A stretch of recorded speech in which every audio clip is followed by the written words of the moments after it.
right, this is the next episode of True Wrestling Fan Discussions. Today we're going to be discussing the career of Curt Hennig, aka Mr. Perfect, from his debut up until about 1988. I'm your host, Mike. I'm Frank, and let's get into it. This is a guy that is very, very, very underrated as far as an elite wrestler. I mean, people have talked about he should have been a multi-time world champion wherever he went. Absolutely. Got that opportunity in a couple of independent places. As far as WWE goes, he only hit that mid-level, and even when WCW, I'm not even going to get started. But if you look at his track record, championships, one-time AWA World Heavyweight Champion, one-time AWA World Tag Team Champion with Scott Hall, a one-time NWA Pacific Northwest Heavyweight Champion, a three-time Pacific Northwest Tag Team Champion, once with his father, which they set the record for the first ever father-son Tag Team Championship, Larry Hennig, also held it with Buddy Rose and Pat McGee. I know people are probably like, who are these guys? A one-time WCW United States champion, as well as a World Tag Team Champion in WCW with Barry Windham. And let's not forget what everybody knows him for, two-time Intercontinental Champion. And as far as accomplishments go, oh, man. Talk about Memphis Wrestling Hall of Fame class of 2022. Professional Wrestling Hall of Fame class of 2015. Made the Hall of Fame in WWE in 2007. Was Pro Wrestling Illustrated's most improved wrestler in 1987. Also ranked number 9 out of the top 500 by PWI in 1993.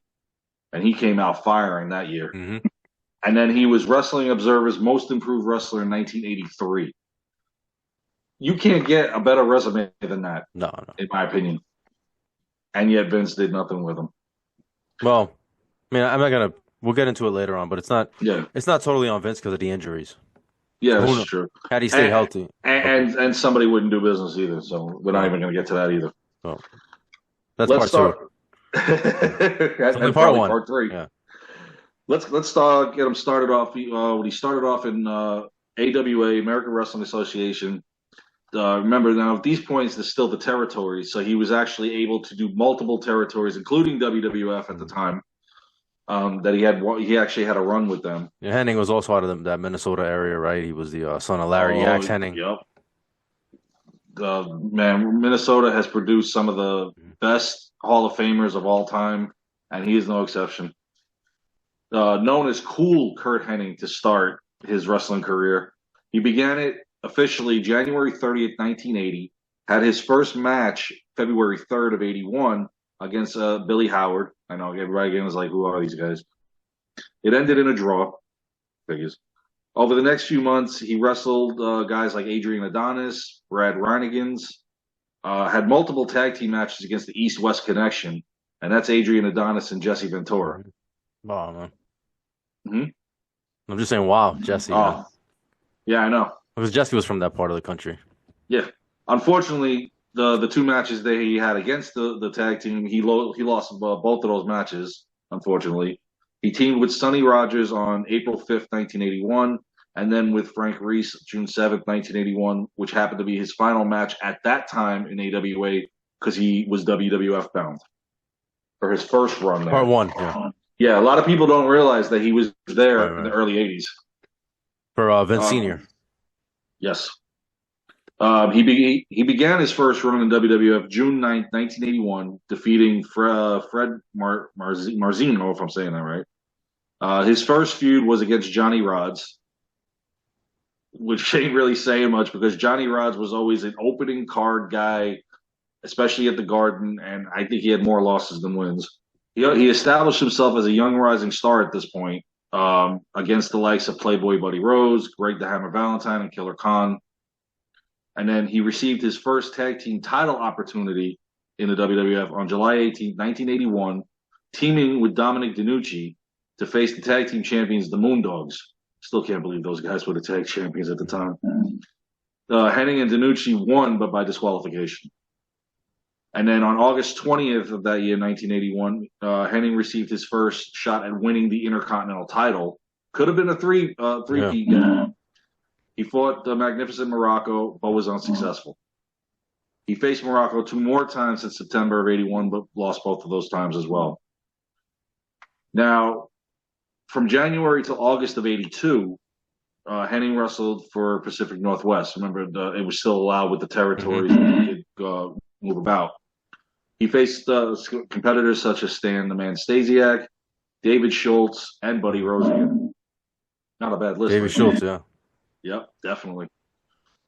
On April 27, 1982, Curt Hennig made history as he became a co-holder of the tag team titles with his father, Larry the Axe Hennig, defeating Matt Bourne, doink, for some people that don't remember, and Rip Oliver. First time ever in Pacific Northwest that a father and son, or for anywhere for that matter, that they were the tag team champions. However, the celebration was short-lived. On May 1st of that year in '82, the Hennings lost the titles again back to Bourne and Oliver. Damn it. I know. It would have been nice for them to have a cool long run with it. Yeah, but at that point, Larry was already seasoned. Yeah. I'll say seasoned. On August 29, 1982, Hennig returned to AWA, where he was involved in a six-man tag team bout, teaming with Baron von Raschke and Brad Reinigans, facing Bobby Duncombe, Jesse Ventura, and Ken Patera. And what's funny about that is he teams with Bobby Duncombe, then teams with his son years later in WCW, Bobby Duncombe Jr., when they had the West Texas Rednecks or whatever they were called at that point. Rapper's crap. Yeah, that's about everybody. That's the only thing everybody remembers from that. So, of course, the match ended in a no contest. He only had 4 total matches before going back to WWF in October. In October, Hennig was paired with another young rising star, Eddie Gilbert. On October 26, '82, they won their first tag team match, defeating Jose Estrada and Tony Russo in Baltimore. Unfortunately, this duo didn't last long, and then they began feuding in November. So this was Hennig's first real major feud in WWF. On November 22nd, Hennig fought Gilbert to a 20-minute time limit draw, which was very, very common back then. That would have drove me nuts. Mm-hmm. Going to a house show and everything's a time limit draw, count out, disqualification. It just blew my mind how they did that constantly. For the rest of '82, Hennig he lost matches to guys like Billy Graham, Salvatore Bellomo, and even Mr. Fuji. Yeah. Wow. I know. His last match was on February 19th, 1983, where he lost to Jose Estrada. Right after, I think it was like 2 days later, he left. He was gone. See ya. Now, in 1983, May 10th of '83, Curt Hennig became the Pacific Northwest champion by defeating Ali Hassan. During his reign as champion, he would defeat such wrestlers as Buddy Rose, the Assassin, and the Dynamite Kid. That's a pretty good list, too. Especially the Assassin and the Dynamite Kid. Oh, the Assassin, man, that guy was brutal. Mm-hmm. September 7th, Hennig's reign came to an end as he lost the title to the Dynamite Kid. So, again, another short reign, about 4 months, but still could have been longer.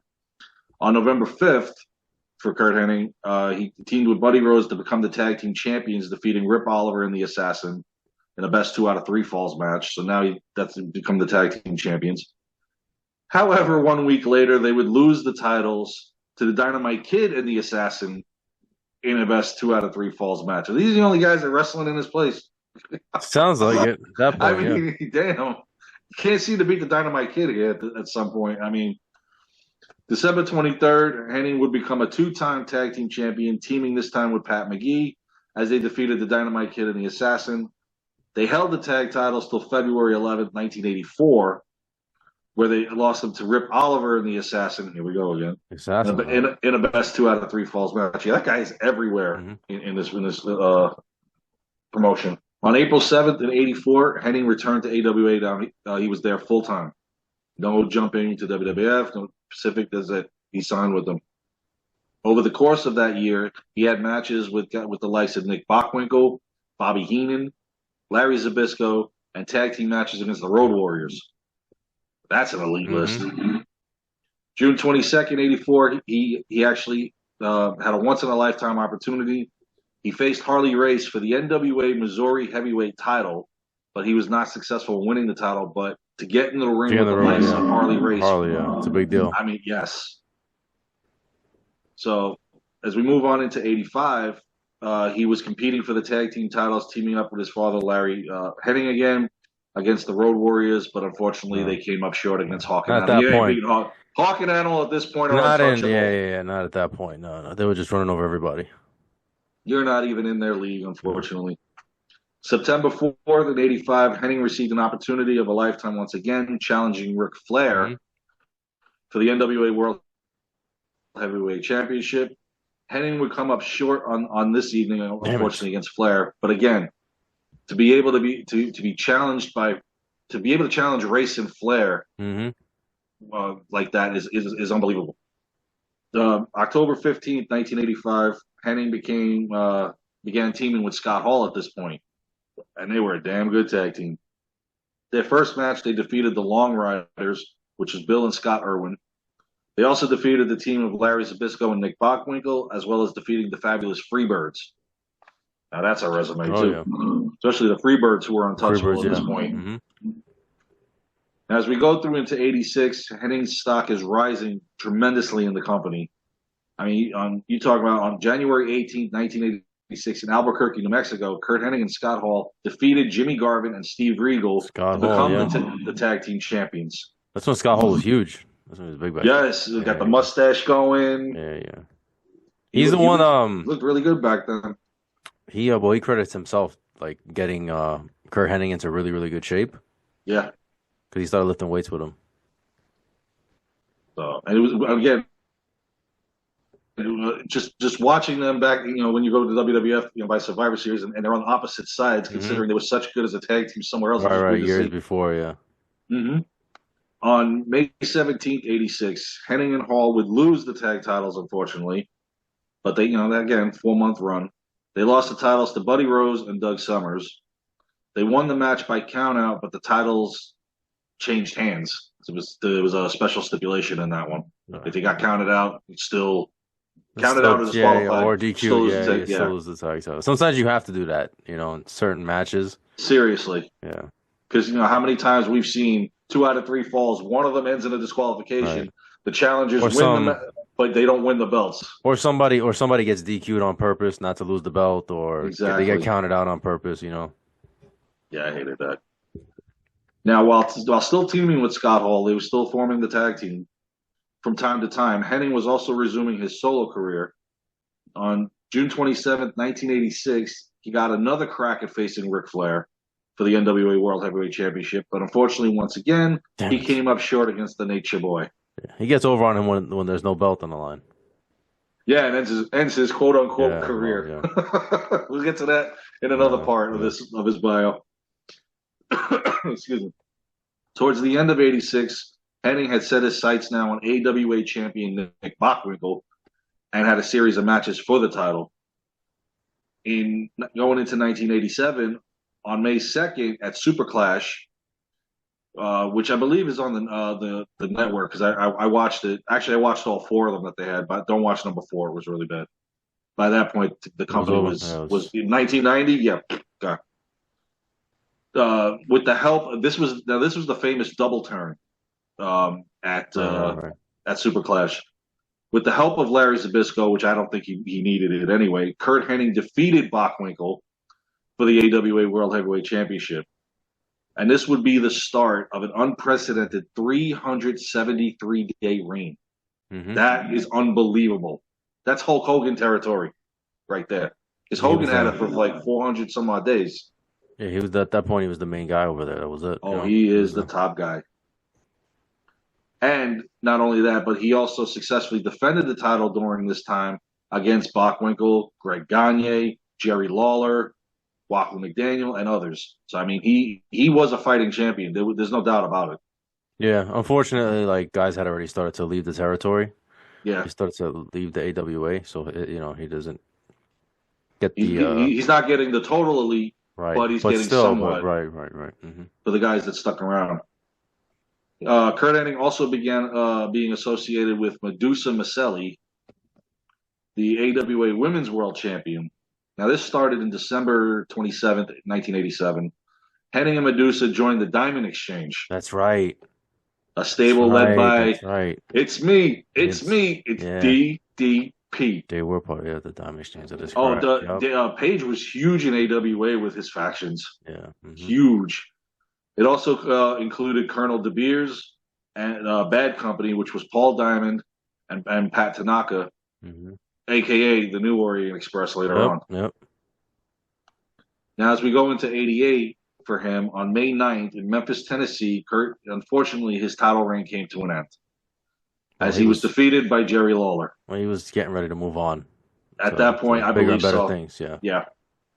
Over the next 2 months, Hennig and Lawler had a series of matches, the title Hmm. matches, but Hennig was unsuccessful in getting the title back. On July 16th in '88 in Las Vegas, Nevada, Hennig wrestled his last match with them in AWA by defeat. He defeated Jerry Lawler, but by disqualification in an AWA World Title match. And just like many other AWA stars, like Hulk Hogan, Rick Martel, and the Rockers, Hennig left AWA for the WWF with the promise of more money and especially more exposure. Because by Yep. this point now, Vince McMahon Jr. He had is buying up everybody. right, yeah, and he had his eye on Henning. Yes, At he this did. point, he already seen him the first time, but now he's already proven himself. Mm-hmm. So now he's ready to go into the big time. But AWA career was stellar. It was phenomenal. It was. Yeah. I honestly, I think it was the highlight of his career, considering In he was some world ways, champion for so long. Yeah. right. In some ways, I would. I Not would to have mention being tag champ with your father, first time ever to. that's happened. I don't think, and it hasn't happened since they did Ray and Dom Mysterio, which I don't think even compares to this, because Wasn't Larry, Eddie? Isn't Eddie his father? debatable. Yeah. We'll go back to Yeah. SummerSlam '05 and we'll review that at some point. But Right. And Kane and Undertaker are brothers. But anyway. yeah, right. Yeah. No, but a good start to a career that just gets even Takes bigger. off from there. Yeah, Mhm. he does great things with a lot of main eventers in WWE going forward. And unfortunately, the injury bug Right. takes into effect and stuff like that. But definitely a good start. Right. All right, that's a review. Part 2 is coming next week. We're going to go to the WWF days. So please like, comment, share, subscribe. See you guys soon. Take care.